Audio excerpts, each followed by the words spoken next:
तीनजना मन्त्रीलाई पदबाट हटाइने भएको छ।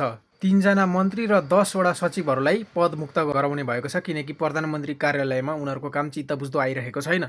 पद जाने मन्त्रीहरूमा स्वास्थ्य मन्त्री, कृषि मन्त्री र उद्योग मन्त्रीहरूको नाम रहेको छ, जबकि सचिवहरूको चाहिँ नाम उल्लेख गरिएको छैन। स्वास्थ्य मन्त्रीको पद चाहिँ जानै पर्थ्यो, किनकि सिस्डोलमा रहेको डाँडाको फोहोर अहिलेसम्म नि व्यवस्थापन गर्न सकेको छैन, जस कारणले गर्दाखेरि दिनदिनै बच्चादेखि बुढोसम्मको क्यान्सर लागेर ज्यान जाने भइरहेको छ। त्यहाँ भर्खर सिठी लगाएर चुलोबाट निकालेको भातमा झिङ्गा भन्किने गर्छ।